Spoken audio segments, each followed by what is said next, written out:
Mis 4 hijos firmaron los papeles del traslado, creyendo que me abandonaban en medio de la nada para olvidarme. Soy Remedios, 72 años, empresaria retirada del sector textil. ¿No saben que ese exilio forzado era, en realidad, mi jugada maestra? Nunca pensé que el sonido de un reloj de péndulo pudiera volverse tan insoportable.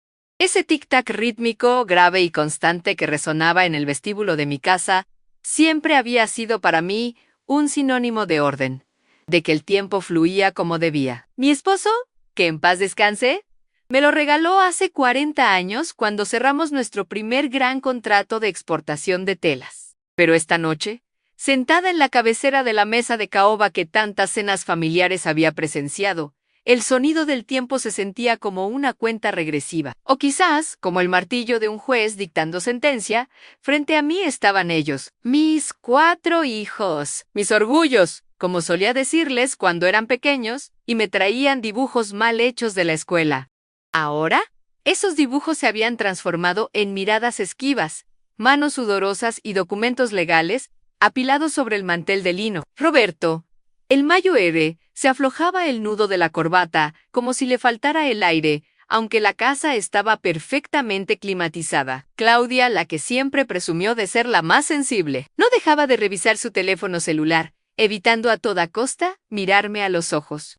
Esteban, el eterno emprendedor fracasado que yo había rescatado de la bancarrota 3 veces, tamborileaba los dedos sobre la madera, y Sofía, la menor, la abogada, mantenía una postura rígida, fría, con esa expresión de eficiencia que tanto le había pagado yo en sus estudios universitarios. El ambiente olía a café rancio y a traición. No era un aroma sutil, era denso, se pegaba a la garganta. Habían convocado a una reunión familiar de emergencia. Yo, ingenua, pensé que alguno tenía un problema de salud o que, por fin, iban a anunciarme la llegada de un nuevo nieto, pero no. El problema de salud era yo, o eso decían. O mejor dicho, el problema era mi presencia en esta casa enorme. En el centro de la ciudad, una propiedad cuyo valor había subido como la espuma en los últimos 5 años debido al desarrollo inmobiliario de la zona. ¡Mamá! Tienes que entenderlo, comenzó Roberto, usando ese tono de voz condescendiente que se usa con los niños pequeños o con las mascotas que han hecho una travesura. No es seguro que sigas aquí sola.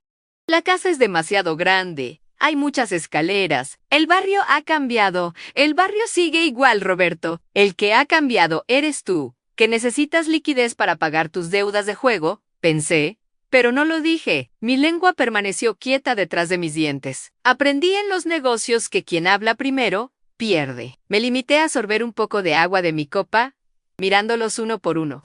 Sofía tomó la palabra, desplegando un folleto brillante sobre la mesa. Era de esos trípticos con fotos saturadas de colores en ancianos sonriendo exageradamente mientras jugaban dominó, jardines verdes que parecían campos de golf y enfermeras que parecían modelos de pasarela. Hemos encontrado el lugar perfecto, madre. Se llama el Retiro de los Viñedos. Está a 500 kilómetros de aquí, en el valle. El aire es puro. Lejos del smog de la capital, lejos del ruido, lejos de... Todo estresan. Allá vas a estar mejor. Tienen especialistas, actividades y, sobre todo, tranquilidad. Lejos de todos, completó Esteban, casi en un susurro, creyendo que mi oído derecho ya no funcionaba bien. Pero yo escuchaba todo. Escuchaba hasta el crujido de sus conciencias, si es que les quedaba alguna. La propuesta era clara en un asilo. Lujoso, sí, o al menos eso aparentaba el papel, pero un asilo al fin y al cabo. A 500 kilómetros, 5 horas de carretera, lo suficientemente lejos para que las visitas fueran difíciles de coordinar, lo suficientemente lejos para que yo dejara de ser un estorbo en sus vidas cotidianas y, sobre todo, lo suficientemente lejos para dejar libre la casa. Mi casa. El patrimonio que construí hilo a hilo, tela a tela, mientras ellos dormían calientes y seguros. Sentí una punzada en el pecho, pero no era dolor físico. Era la decepción más cruda y visceral que una madre puede sentir. No era tristeza, era algo más oscuro, más cercano a la náusea. Recordé las noches en vela cuidando sus fiebres, las carreras para llegar a sus festivales escolares después de jornadas de 12 horas en la fábrica, los sacrificios para pagar sus universidades privadas, todo eso, reducido a este momento en 4 adultos conspirando para desterrarme. Miré el folleto, el retiro de los viñedos. La ubicación me resultaba familiar. El Valle Sur. Una zona que había estado deprimida hace años, pero que ahora intentaba resurgir con el turismo de salud para jubilados. ¿Y la casa?, pregunté. Mi voz salió firme, sin el temblor que ellos esperaban. Hubo un silencio tenso. Claudia dejó el celular a Roberto carraspeó. Bueno, mamá, intervino Sofía, la abogada, mantener esta propiedad vacía es un gasto innecesario. Los impuestos, el mantenimiento. Pensamos que lo mejor es venderla. El dinero servirá para pagar tu estancia en el retiro, que no es nada barato, por cierto, y el resto, bueno, se administrará para tu futuro. Para nuestro futuro, corrigió mi mente, querían vender, querían repartirse el botín. Mi vida, mi historia, mis recuerdos encerrados en estas paredes, todo convertido en cheques para cubrir sus estilos de vida insostenibles. Me miraban esperando el grito, el llanto, la súplica. Esperaban que la pobre viuda Remedios se aferrara a las cortinas rogando no ser exiliada. Pero algo extraño sucedió dentro de mí. Mientras observaba sus rostros ansiosos, la indignación inicial dio paso a una frialdad calculadora, esa misma frialdad que me servía para negociar con proveedores difíciles en China o para despedir a gerentes corruptos en el pasado. Me di cuenta de que no me veían a mí, veían a una anciana indefensa, veían un obstáculo. Habían olvidado quién era yo realmente, habían olvidado que antes de ser mamá o abuela, fui Remedios, la mujer que levantó una empresa de la nada en un mundo de hombres. Me levanté despacio, apoyando mis manos sobre la mesa, sintiendo la textura de la madera. Caminé hacia el reloj de péndulo. Abrí la pequeña puerta de cristal y ajusté las pesas. Un hábito automático. Está bien, dije, dándoles la espalda. Escuché cómo soltaban el aire contenido, suspiros de alivio. Había sido más fácil de lo que pensaban. Seguramente se decían con la mirada. ¿De verdad, mamá?, preguntó Claudia con una nota de falsa alegría en la voz. Sabía que lo entenderías. Es por tu bien. Te va a encantar el lugar. Dicen que el clima es maravilloso para las articulaciones. Sí, lo entiendo perfectamente. Me giré para encararlos. Si ustedes creen que es lo mejor, no seré yo quien se oponga. A mi edad, uno solo quiere paz. Mentía, no quería paz. Quería justicia, pero la justicia, como los buenos platos, se cocina a fuego lento. ¿Cuándo es el traslado?, pregunté. La camioneta del centro vendrá por ti el lunes a primera hora. Eso nos da 2 días para empacar lo básico, dijo Roberto, ya sacando una pluma para que yo firmara los consentimientos. Firmé cada hoja sin leer la letra pequeña, algo que jamás hubiera hecho en mis tiempos de empresaria activa, pero necesitaba mantener la fachada de la anciana dócil y resignada. Mientras mi pluma rasgaba el papel, mi mente volaba a 500 kilómetros de distancia. Esa noche no dormí, pero no por angustia. Me dediqué a organizar mi maleta, no empaqué mucho. Unos cuantos vestidos cómodos, mis zapatos ortopédicos, mis medicinas y, por supuesto, mi pequeña colección de relojes de bolsillo antiguos. Eran mi tesoro personal. Mecanismos complejos y precisos que requerían paciencia y delicadeza, virtudes que mis hijos no poseían. Dejé atrás los abrigos de piel, las joyas ostentosas y la platería, que se pelearan por eso, que se sacaran los ojos por las migajas. Al día siguiente, mientras vaciaba los cajones de mi escritorio, encontré una vieja carpeta de cuero rojo. Dentro estaban los documentos de mis inversiones silenciosas. Durante los últimos 10 años, previendo que mi salud o mi familia pudieran fallarme, había diversificado mi capital sin decírselo a nadie, ni siquiera a mi contador de siempre, que era amigo de tragos de Roberto. Había utilizado una sociedad anónima para comprar propiedades en desarrollo, terrenos y negocios en quiebra con potencial. Mis ojos se posaron en un documento específico, fechado hace 6 meses. Una sonrisa irónica se dibujó en mis labios. La ironía era tan grande que casi resultaba cómica. Mis hijos, en su afán de deshacerse de mí, habían hecho una investigación de mercado. Habían buscado el lugar más alejado, con mejor apariencia y precio razonable para la calidad prometida. Y habían elegido el retiro de los viñedos. Lo que ellos no sabían, lo que no aparecía en los registros públicos bajo mi nombre personal, era quién estaba detrás del grupo inversor que había adquirido ese lugar cuando estaba al borde de la clausura hace un año. El lunes por la mañana, el cielo estaba gris en la capital. Una furgoneta blanca con el logotipo del asilo aparcó frente a la casa. 2 enfermeros jóvenes y amables bajaron para ayudarme con el equipaje. Mis hijos estaban allí, en la acera, haciendo el papelón de la despedida emotiva para que los vecinos vieran lo buenos que eran. Te iremos a visitar pronto, mamá. En cuanto nos organicemos con el trabajo, dijo Esteban, dándome un abrazo rápido y torpe. Llama cuando llegues, por favor, añadió Sofía, revisando su reloj de muñeca, probablemente calculando cuánto tardarían en llamar a la inmobiliaria una vez que yo cruzara la esquina. Cuídense mucho, hijos míos, les dije con una voz suave, casi dulce en disfruten de la casa. Las paredes oyen y guardan memorias. No lo olviden. Subí a la furgoneta sin derramar una sola lágrima. Me acomodé en el asiento de ventanilla. Mientras el vehículo se alejaba y la figura de mis 4 hijos se hacía pequeña en el espejo retrovisor, sentí cómo me quitaba un peso de encima. El peso de la decepción constante. Ahora el juego cambiaba. El viaje fue largo. El paisaje urbano dio paso a carreteras industriales, luego a campos de cultivo y finalmente a las colinas áridas que precedían al valle. El conductor, un muchacho llamado Jorge, intentó darme conversación. ¿Está nerviosa, doña Remedios? El lugar es bonito. Ya verán, la comida es buena. No estoy nerviosa, hijo. Le respondí mirando el horizonte. Estoy expectante. A veces, uno tiene que alejarse para ver las cosas con claridad. Cuando llegamos al valle, el sol comenzaba a caer, tiñendo los viñedos de un color dorado y púrpura.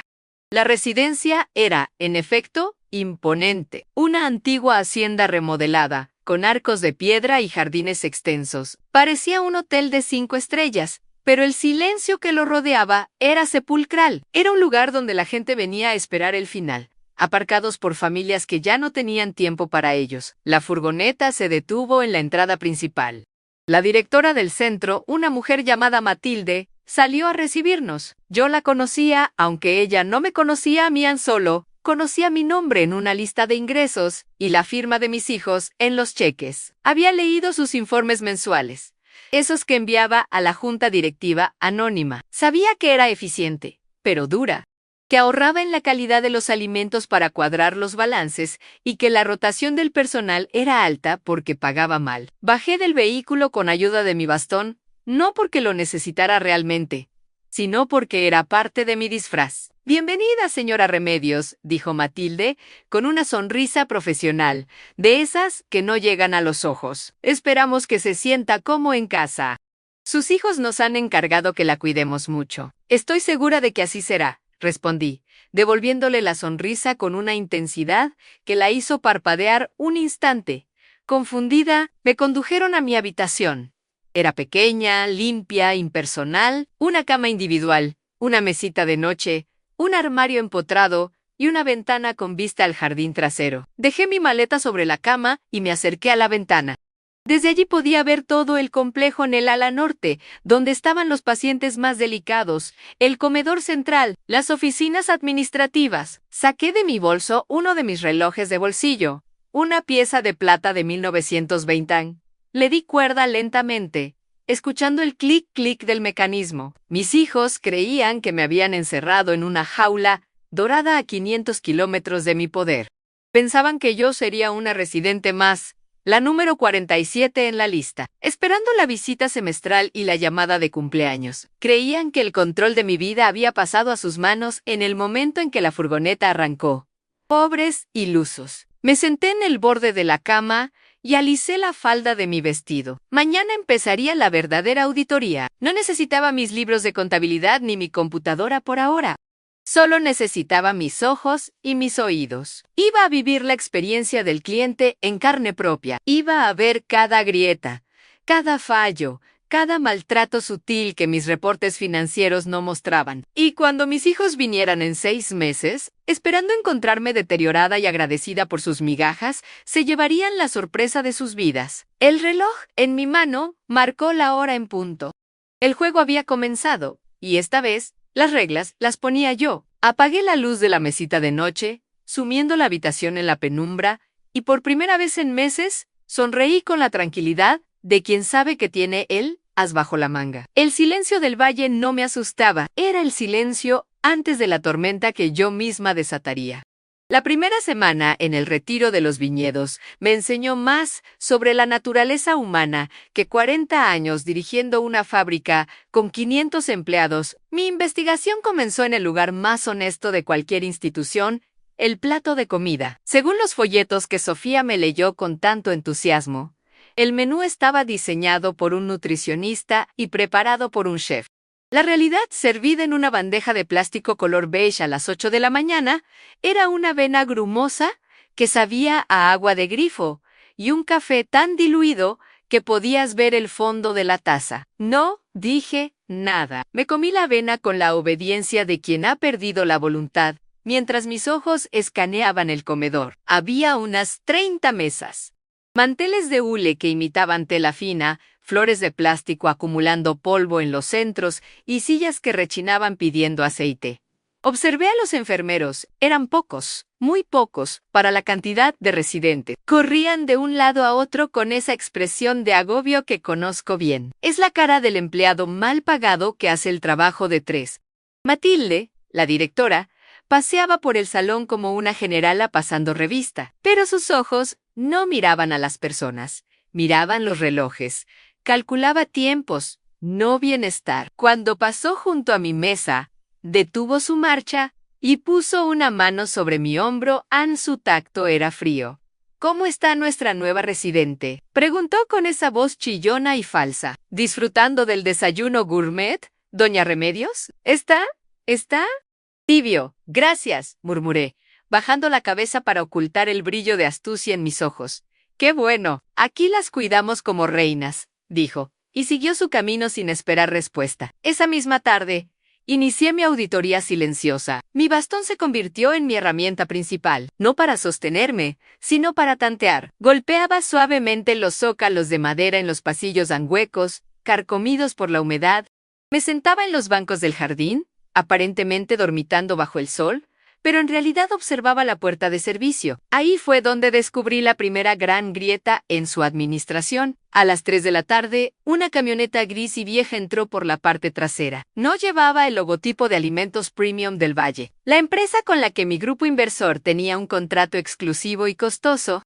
En su lugar, el vehículo tenía pintado a mano abarrotes el tío, sobrantes y mayoreo. Desde mi banco, ajusté mis gafas y vi cómo descargaban cajas de frutas golpeadas, latas abolladas y bolsas de arroz genérico. El conductor le entregó un sobremanila al jefe de cocina, quien a su vez se lo metió rápidamente en el bolsillo del delantal. La transacción duró menos de 5 minutos.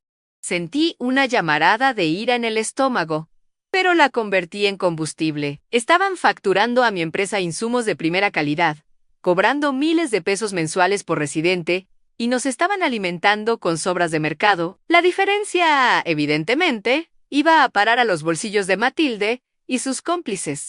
Era un desfalco clásico, de manual, tan burdo que resultaba insultante que pensaran que nadie se daría cuenta. Claro, contaban con que los clientes no tenían voz y que las familias, como la mía, solo querían calmar su conciencia con facturas altas sin verificar la realidad. Regresé a mi habitación y saqué mi libreta de notas.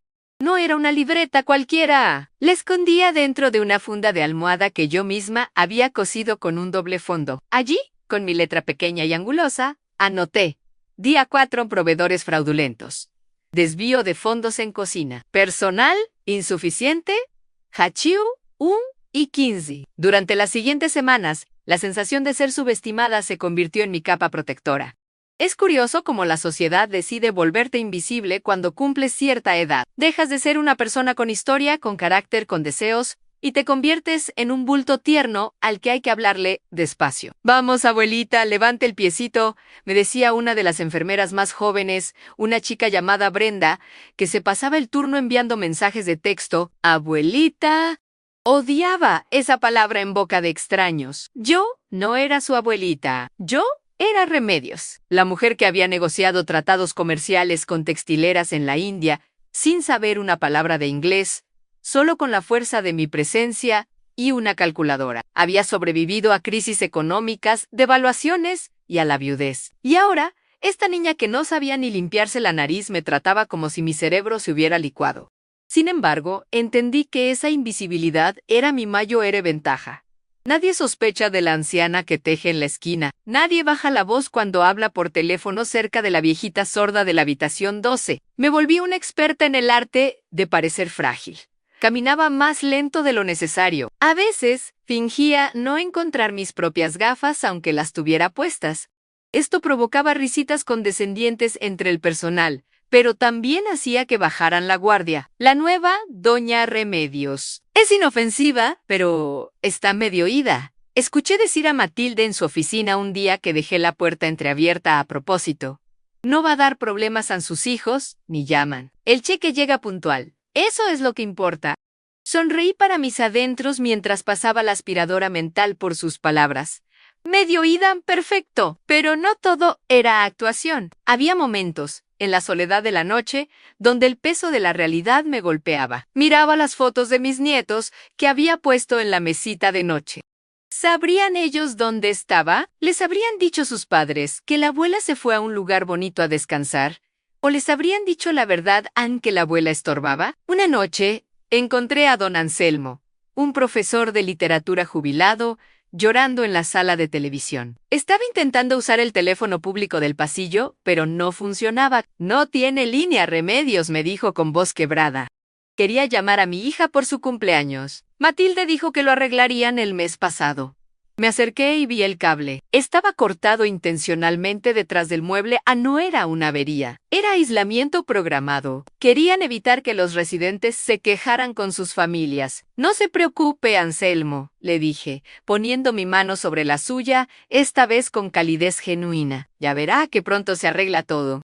Ese fue el punto de quiebre. Ya no se trataba solo de mi dinero o de mi casa. Se trataba de la dignidad de Anselmo, de la comida podrida, de la estafa sistemática. Mis hijos, en su avaricia, me habían enviado al infierno, pero no sabían que yo llevaba los cerillos en el bolsillo.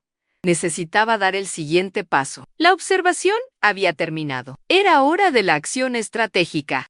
Tenía un teléfono celular inteligente, un modelo moderno que Sofía pensaba que yo no sabía usar. Lo mantenía apagado, cosido dentro del forro de mi abrigo de invierno colgado en el armario, un lugar que nadie revisaba en pleno verano. Esperé a la madrugada del martes. Sabía que el guardia de seguridad nocturno, un hombre mayo y cansado, se dormía a las 3 de la mañana en la recepción. Me levanté en silencio, saqué el teléfono y me encerré en el baño. Tapé la rendija de la puerta con una toalla para que no saliera la luz de la pantalla. Encendí el dispositivo. El brillo azul iluminó mis arrugas frente al espejo. Mis dedos, aunque un poco rígidos por la artritis, se movieron con memoria muscular sobre el teclado táctil. No llamé a mis hijos, llamé a un número que sabía de memoria. ¿Bueno?, contestó una voz ronca y adormilada al tercer timbrazo. ¿Despierta? Licenciado Valenzuela, soy Remedios. Hubo un silencio al otro lado, seguido del sonido de alguien que se sienta de golpe en la cama y busca sus anteojos. ¿Doña Remedios? Por Dios santo, llevo semanas intentando localizarla. Sus hijos me dijeron que estaba incomunicada por prescripción médica, que no podía recibir llamadas de negocios. Estaba a punto de ir con la policía. Tranquilo, viejo amigo, no estoy en una misión de campo. Escucha con atención porque no tengo mucha batería y no puedo hablar. Le di instrucciones precisas. No quería que interviniera todavía. No quería que me sacara de allí. Quería que congelara ciertas partidas presupuestarias específicas de la sociedad anónima, propietaria del asilo. Quiero que la partida para mejoras estructurales y bonos administrativos se detenga mañana mismo. ordené. Que aparezca como bajo revisión administrativa de rutina. Que el banco les pida hasta el acta de nacimiento de su abuela para liberar un centavo más allá de la nómina básica y los alimentos. Pero, doña Remedios, eso va a poner nerviosa a la administración local. Exacto. Valenzuela. Quiero verlos sudar. Quiero ver qué hacen las ratas cuando se les corta el queso. Y otra cosa. Necesito que investigues a una tal Matilde. Quiero saber todo an deudas, propiedades, antecedentes, an todo. ¿Entendido? ¿Y usted? ¿Está bien? Estoy mejor que nunca, estoy trabajando. Colgué y volví a esconder el teléfono me sentí viva. La adrenalina bombeaba por mis venas como no lo hacía desde hacía años. Al volver a la cama, el colchón duro ya no me molestó. Ahora era una trinchera. A la mañana siguiente, el ambiente en el retiro de los viñedos había cambiado sutilmente. Matilde no paseaba con su aire de generala. Estaba encerrada en su oficina con la puerta de cristal, hablando por teléfono, gesticulando furiosamente. Podía verla desde el pasillo. Se pasaba la mano por el pelo, golpeaba el escritorio. El dinero no había llegado. El grifo se había cerrado. Me senté en mi lugar habitual del comedor, frente a mi avena aguada. Cuando Matilde salió de su oficina, roja de ira, nuestras miradas se cruzaron un instante. Ella vio a una anciana inofensiva comiendo su desayuno. Yo vi a una presa que acababa de pisar la primera trampa. «Buenos días, directora», le dije con mi voz más dulce y temblorosa cuando pasó cerca. Se la ve preocupada. ¿Todo bien? Ella se detuvo, respiró hondo para componer su máscara y me dedicó una sonrisa tensa que parecía una mueca de dolor. Todo excelente, doña Remedios Sansolo. Temas burocráticos aburridos. Nada de qué preocuparse. Ay, qué bueno, Dios aprieta pero no ahoga, ¿verdad? Respondí, dándole un sorbo a mi café transparente. Ella se alejó taconeando fuerte. Mis hijos pensaron que 6 meses serían suficientes para que yo me olvidara de mi vida, para que me apagara como una vela sin oxígeno. Pero, cada día que pasaba, cada injusticia que presenciaba, cada mentira que descubría, era oxígeno puro para mi fuego. Faltaban 5 meses para su visita, 5 meses para tejer la red completa. Saqué mi reloj de bolsillo, el de plata, lo limpié con la servilleta de papel. Las manecillas avanzaban inexorables. Tic, tac, tic, tac. El tiempo, que antes parecía mi verdugo, ahora era mi mejor aliado. Y yo tenía todo el tiempo del mundo. El zumbido de una mosca atrapada contra el cristal de la ventana era el único sonido en la sala de estar, aparte del suave y rítmico siseo de mi aguja atravesando la tela.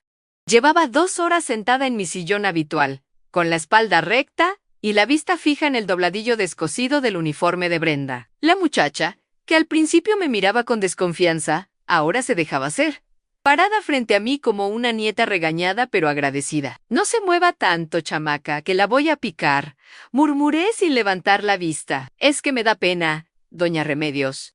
Matilde me va a matar si me ve perdiendo el tiempo aquí», susurró ella, mirando nerviosa hacia el pasillo. «Matilde tiene problemas más grandes que un dobladillo», respondí, mordiendo el hilo con precisión. «Listo. Ya no parece que vienes de pelear con gatos. Un uniforme digno es el primer paso para un trabajo digno. Recuérdalo».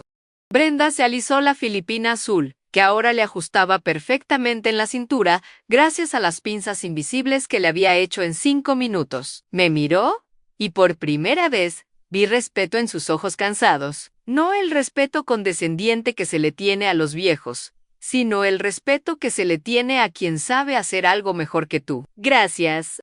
Nadie se había fijado, dijo, y antes de irse, se inclinó para susurrarme al oído en cuidado hoy. «La jefa anda que echa humo. Dice que el banco le bloqueó las tarjetas corporativas y no llegó el camión del gas». Sonreí para mis adentros mientras guardaba mi aguja en el pequeño costurero de viaje que había logrado colar en mi maleta. La ejecución silenciosa había comenzado. Mi jugada con Valenzuela estaba dando frutos más rápido de lo esperado. Sin gas, no había agua caliente ni cocina funcional. El caos es una escalera, y yo estaba lista para subirla. Me levanté despacio y caminé hacia el comedor. El ambiente estaba cargado. Los residentes murmuraban, envueltos en chales y suéteres, porque la calefacción central, casualmente, también había fallado. Don Anselmo tiritaba levemente frente a una taza de frío. «Es indignante, Remedios», me dijo cuando me senté a su lado. «Dicen que es una avería técnica que casualmente coincide con que no han pagado a los proveedores». Lo escuché de uno de los jardineros. «La incompetencia suele disfrazarse de mala suerte, Anselmo», le dije, dándole unas palmaditas en la mano. «Pero no se preocupe. A veces las cosas tienen que romperse del todo para poder arreglarlas». En ese momento, Matilde irrumpió en el comedor. Su habitual peinado lacado estaba un poco deshecho y tenía manchas de sudor en las axilas de su blusa de seda barata. «Atención, por favor», gritó, aplaudiendo para callar los murmullos. «Debido a reparaciones imprevistas en la red de gas del Valle, hoy serviremos un menú frío. Sándwiches gourmet y ensalada de la huerta. Agradecemos su comprensión». ¿Sándwiches gourmet? Miré hacia la cocina. Vi a las cocineras abriendo paquetes de pan de caja del supermercado más económico y latas de atún genérico. Me puse de pie, no como una anciana frágil, sino con la lentitud deliberada de quien va a decir algo importante. El comedor se quedó en silencio. Matilde me miró, esperando alguna queja senil sobre la temperatura de la sopa. «Directora», dije, proyectando la voz como lo hacía en las asambleas del sindicato textil hace 30 años.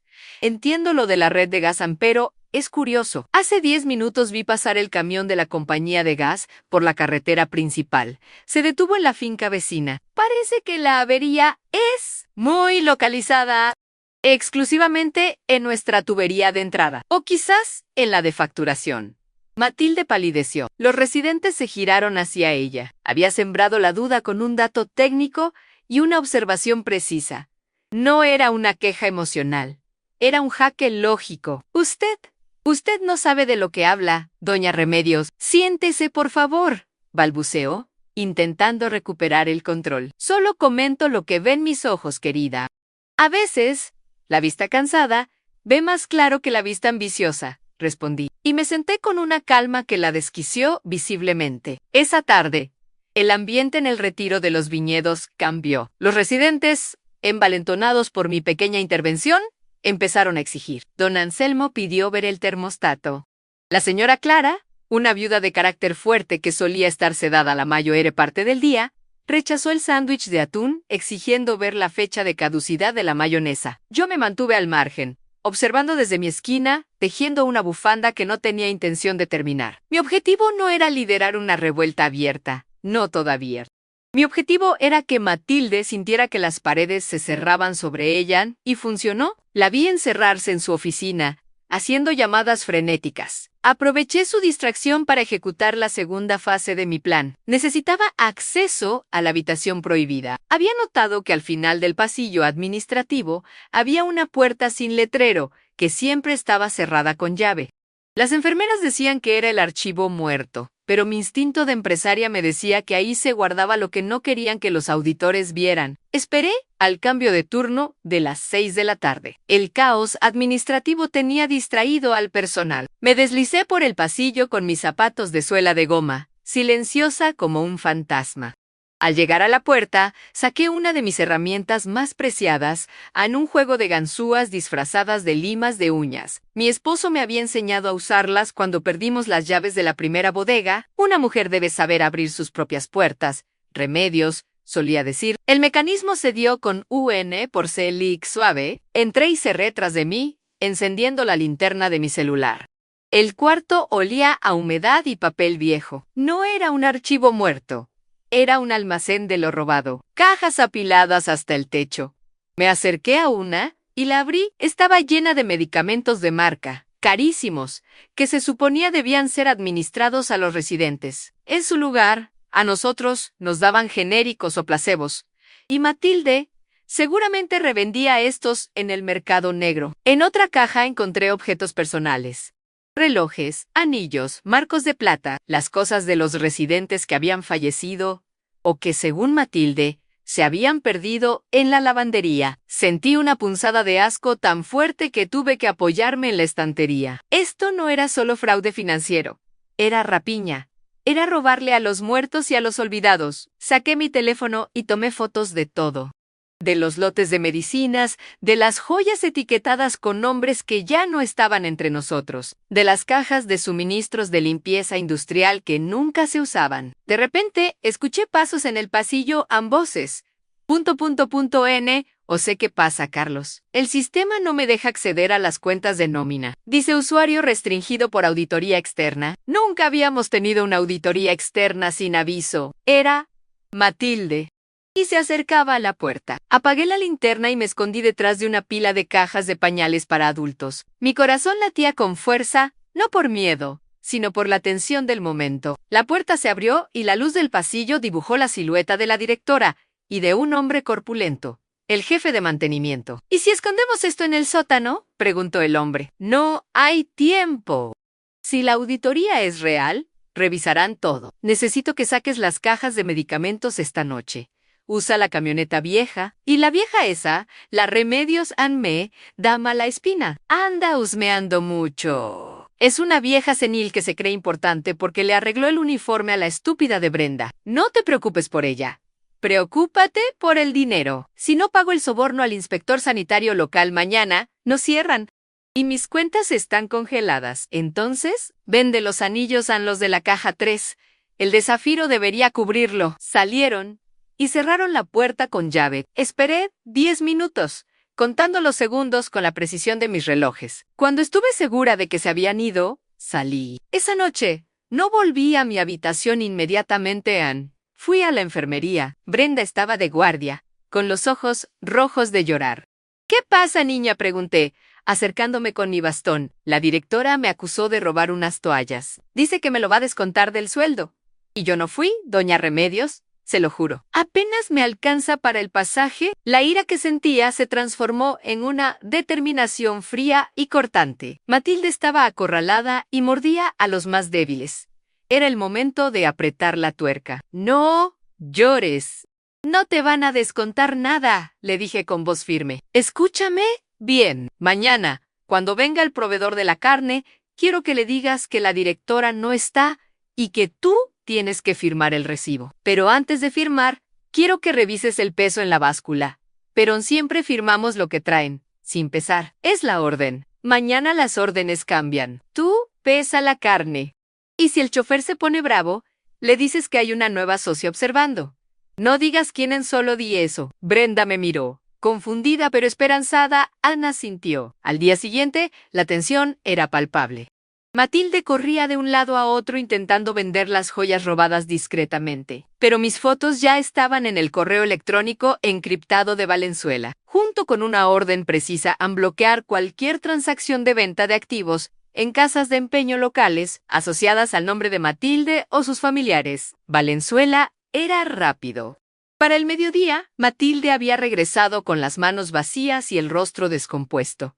Me la encontré en el jardín. Estaba fumando un cigarrillo con manos temblorosas, algo prohibido en las instalaciones. Me acerqué y me senté en el banco contiguo, disfrutando del sol. Día difícil, ¿verdad?, comenté mirando los viñedos a lo lejos. Ella dio una calada profunda y me miró con desdén. Usted no entendería. Remedios. El mundo de los negocios es complicado. No es como tejer chambritas. Solté una risa suave, seca. Tiene razón, los negocios son complicados, sobre todo cuando el flujo de caja se detiene y los activos fijos se vuelven a pasivos tóxicos. O cuando el inventario fantasma no cuadra con el libro Mayo Ere, el cigarrillo se le cayó de los dedos. Se giró lentamente hacia mí. Sus ojos se entrecerraron, analizando mi rostro, buscando a la anciana inofensiva que creía conocer, pero encontrando algo mucho más duro. ¿Qué dijo?, preguntó en un susurro. Dije que es una pena que las rosas tengan pulgón este año, respondí, señalando las flores marchitas a nuestro lado, cambiando el tono a uno inocente de nuevo. Debería decirle al jardinero que use jabón potásico. Es muy efectivo contra las plagas. Matilde se quedó paralizada, intentando procesar si lo que había escuchado antes fue real o producto de su estrés. Me levanté y me sacudí la falda. Con su permiso, directora, Tengo que llamar a mis hijos. Aunque no contesten, me gusta dejarles mensajes. Les cuento todo lo que pasa aquí en todo. Es bueno tener registro de las vivencias, ¿no cree? La dejé allí, con el cigarrillo consumiéndose en el pasto seco. Pude sentir su miedo clavado en mi espalda como un puñal. Ya no me veía como un número más. Ahora sospechaba que yo era una amenaza, aunque no lograba entender la magnitud. Esa tarde, llegó el golpe de gracia de esta fase. Una camioneta negra, lujosa y brillante entró por el portón principal. No era un proveedor, ni un médico. Bajó un hombre de traje impecable con un maletín. Era el auditor Junio R. de la firma de Valenzuela, un muchacho joven y agresivo llamado Patricio, a quien yo había instruido años atrás. Matilde salió a recibirlo, componiendo su mejor sonrisa falsa. Buenas tardes. ¿En qué puedo ayudarle? Soy Patricio Méndez, representante legal del grupo inversor mayoritario, dijo él con voz potente, que resonó en el vestíbulo donde yo casualmente leía una revista. Venimos a realizar una inspección de emergencia debido a ciertas irregularidades detectadas en los últimos reportes financieros. Y por cierto, tenemos entendido que la calefacción no funciona. Eso es una violación de la cláusula 4 del contrato de operación. Matilde parecía a punto de desmayarse. Pero no nos avisaron. Las auditorías de fraude nunca se avisan, señora directora. Desde mi sillón bajé la revista 1 centímetro. Patricio me vio. Nuestros ojos se cruzaron. Él hizo un imperceptible asentimiento de cabeza hacia mí, un gesto de respeto hacia su verdadera jefa, antes de volver su atención a la aterrorizada Matilde. Necesito acceso a todos los archivos físicos ahora mismo. Y quiero entrevistar a los residentes, en privado, empezando por la señora. Patricio miró un papel en su mano, fingiendo leer en Remedios. Al parecer, su cuenta presenta una actividad inusual de sobrecostos. Matilde se giró hacia mí. En su rostro era una máscara de horror absoluto. En ese momento, la lógica hizo clic en su cabeza. No la lógica completa, pero sí una parte aterradora en yo. No era una simple vieja abandonada. Yo era el origen de su desgracia. Me levanté, dejé la revista sobre la mesa y caminé hacia ellos.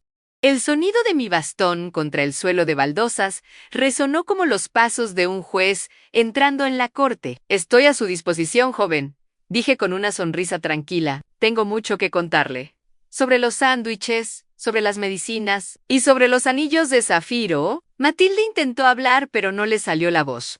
Estaba atrapada entre el auditor y yo, entre la espada y la pared que ella misma había construido con su avaricia. «Pase por aquí, doña Remedios», dijo Patricio, abriéndome la puerta de la sala de juntas, esa que Matilde siempre mantenía cerrada para nosotros. Al pasar junto a ella, me detuve un segundo. «¿Sabe, directora?», susurré, solo para que ella me oyera.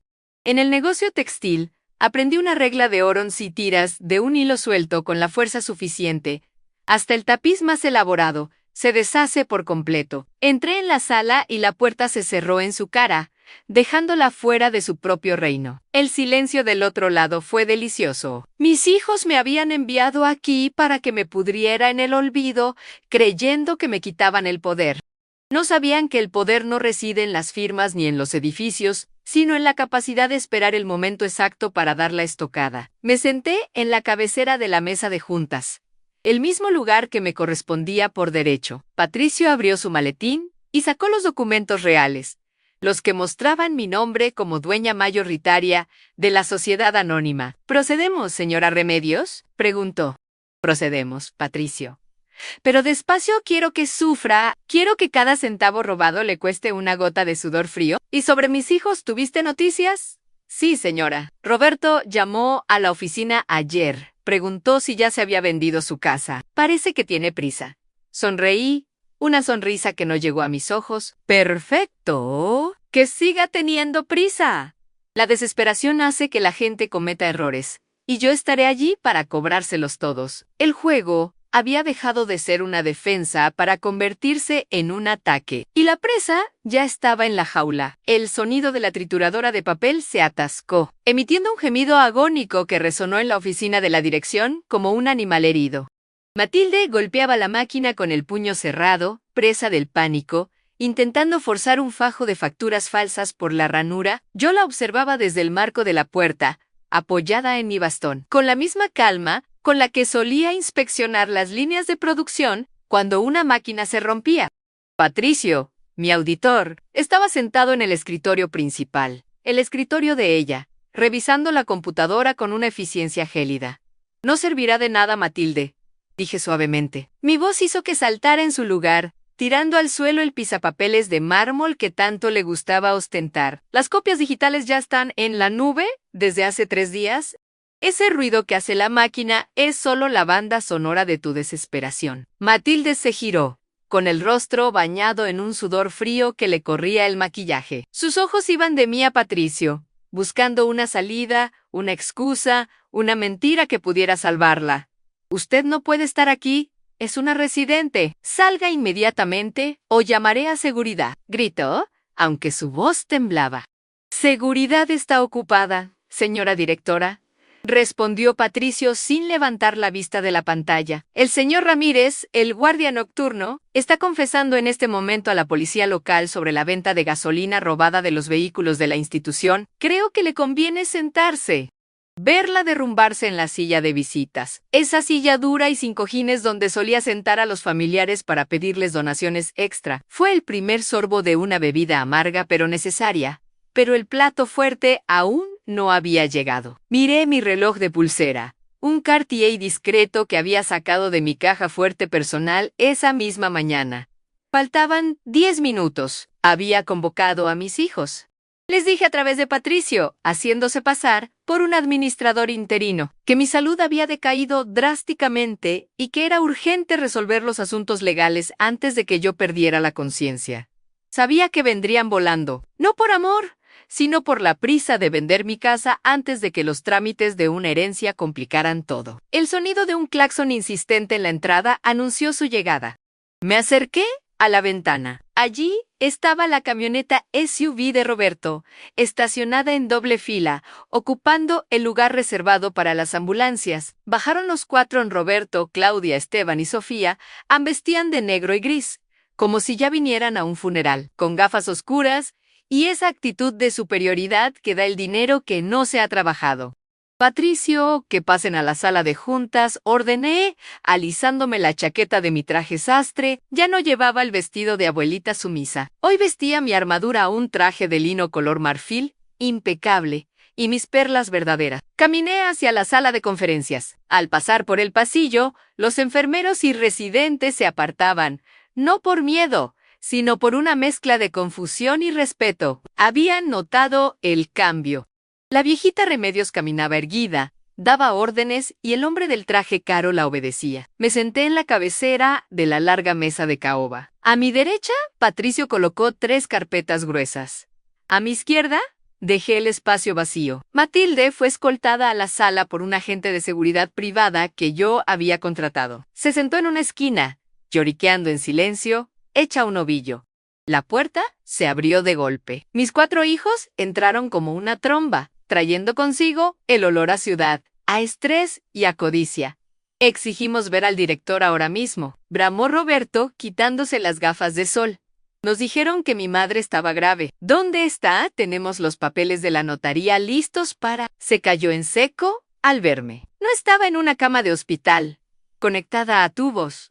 No estaba balbuceando incoherencias. Estaba presidiendo la mesa, con las manos entrelazadas sobre el tablero, mirándolos con una claridad que les heló la sangre.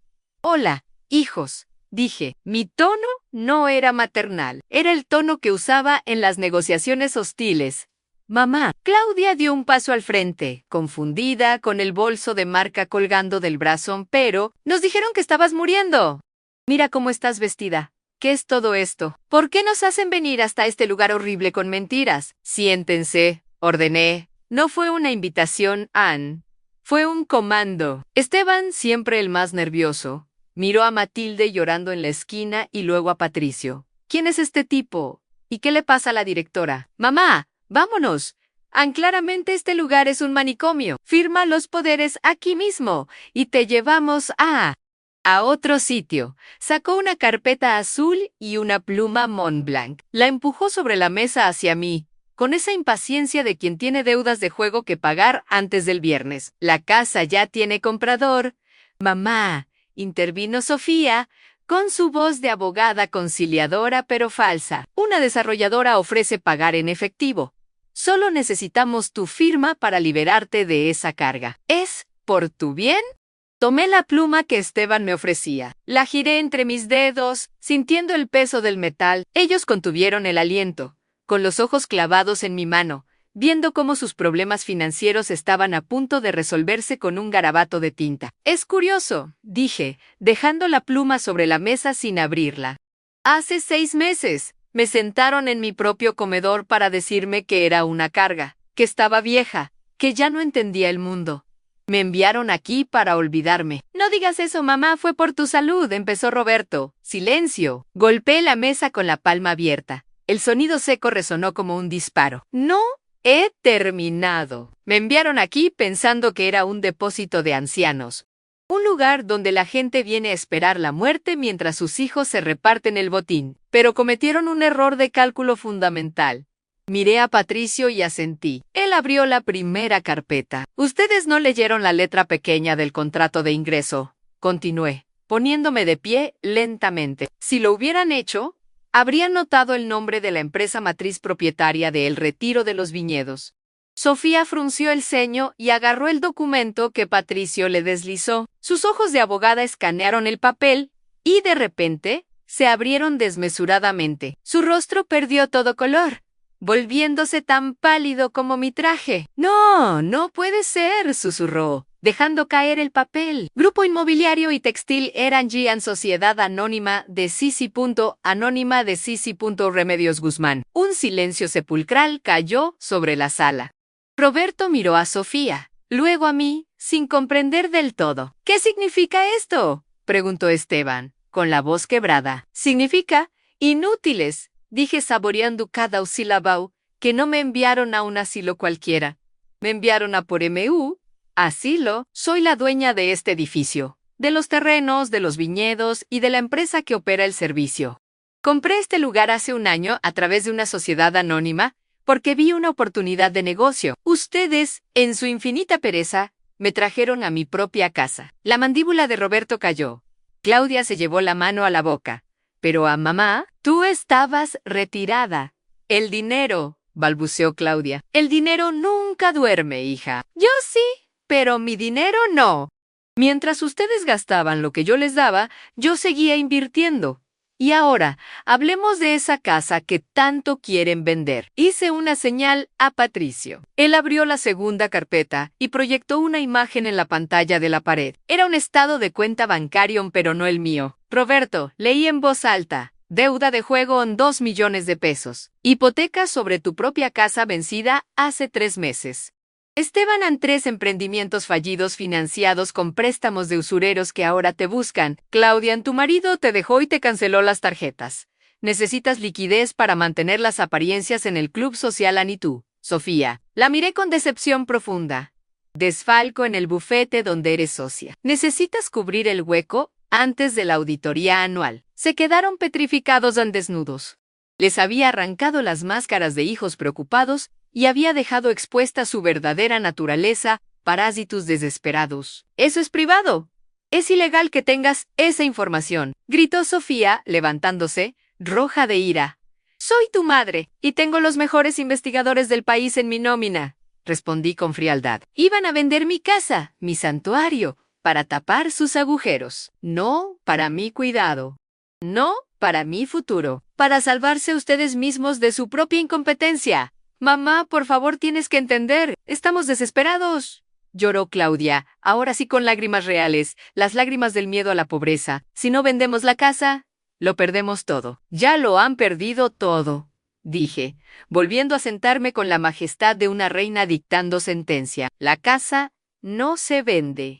He revocado el poder notarial esta mañana. Patricio ya notificó al registro público de la propiedad. Esa casa se convertirá en la sede de mi fundación. ¿Y nosotros?, preguntó Esteban, pálido como un muerto.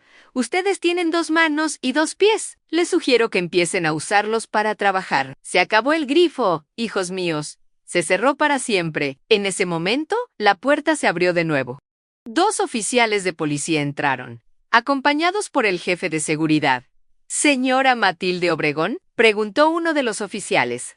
Matilde sollozó ruidosamente. «Queda detenida por fraude, administración fraudulenta, robo de medicamentos controlados y negligencia criminal contra personas mayores. Tiene derecho a guardar silencio». Mis hijos observaron horrorizados cómo esposaban a la directora.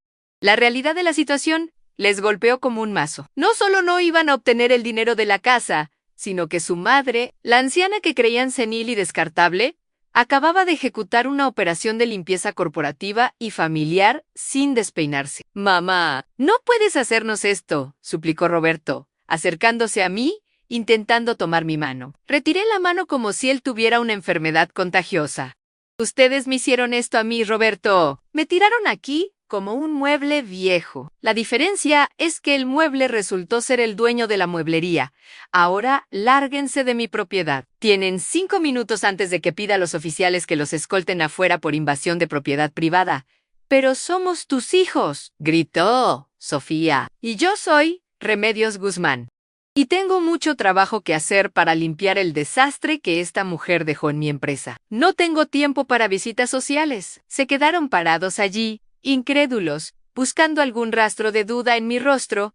No encontraron nada. Solo vieron a la empresaria que había sobrevivido a crisis peores que la traición de su propia sangre. Uno a uno salieron de la sala.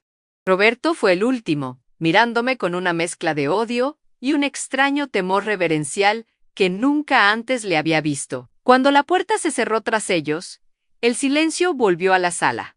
Pero esta vez no era un silencio tenso, era el silencio de la victoria. Suspiré, sintiendo cómo la adrenalina comenzaba a bajar, dejando paso a un cansancio profundo, pero satisfactorio. Patricio cerró las carpetas. «¿Está bien, doña Remedios?», preguntó con suavidad. «Estoy excelente, Patricio. Sírveme un té, por favor, y llama al proveedor de alimentos. Quiero filetes frescos para la cena de hoy, para todos los residentes. Y asegúrate de que haya vino, de los viñedos buenos, no del vinagre que servían antes». Me levanté y caminé hacia la ventana.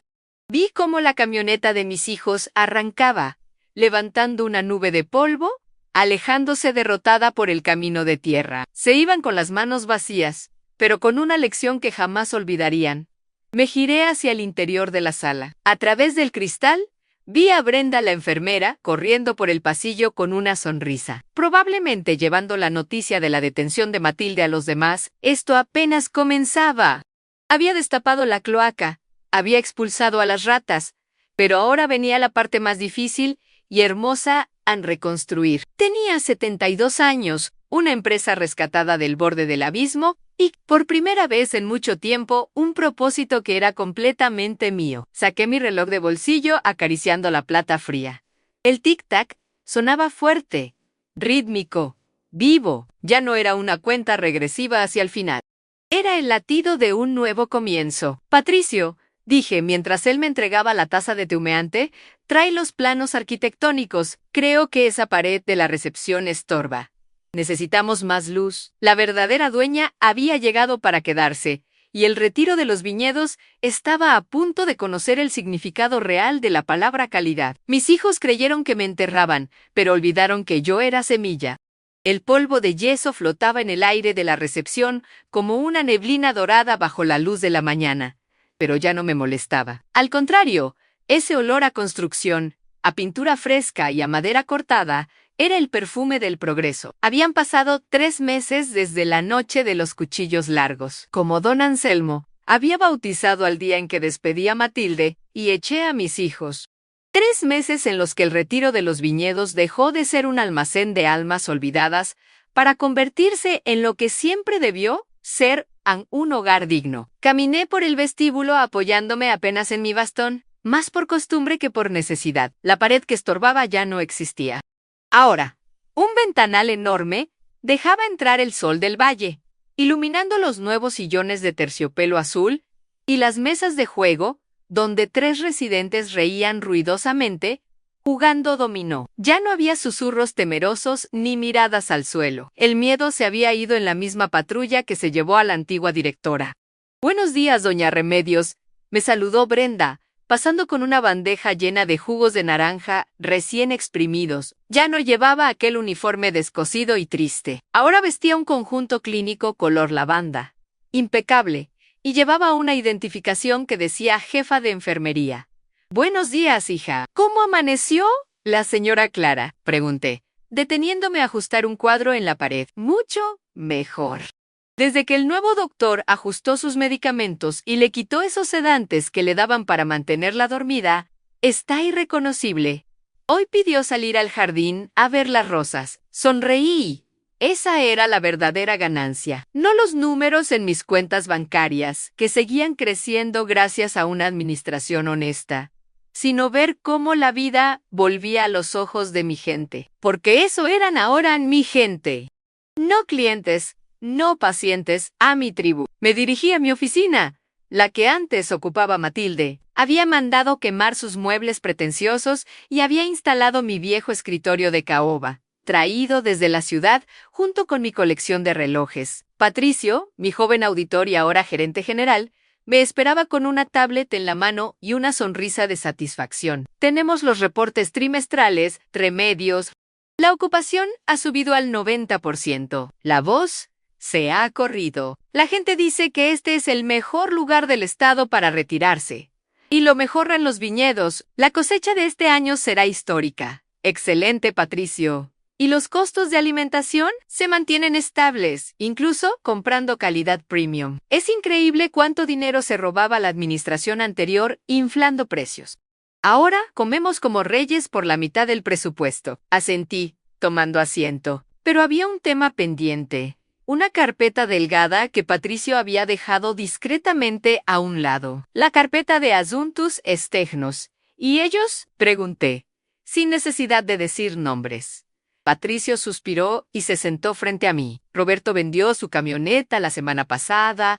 Está trabajando como gerente de ventas en una concesionaria de autos usados. Me dicen que es humillante para él, pero que es bueno vendiendo cuando tiene hambre. El hambre agudiza el ingenio, murmuré, recordando mis propios inicios. Claudia tuvo que mudarse a un departamento pequeño en la periferia. Está dando clases de etiqueta y protocolo a niñas de sociedad. Irónico, ¿no? Ponte. Al menos, ¿está usando lo único que aprendió bien? ¿Y los otros dos? Esteban está enfrentando las demandas de sus acreedores, pero llegó a un acuerdo de pago. Está trabajando en un almacén de logística, cargando cajas a Sofía. Bueno, Sofía fue suspendida del bufete, pero no le quitaron la licencia. Ahora lleva casos de oficio en el juzgado familiar. Defiende ancianos que sufren abuso patrimonial.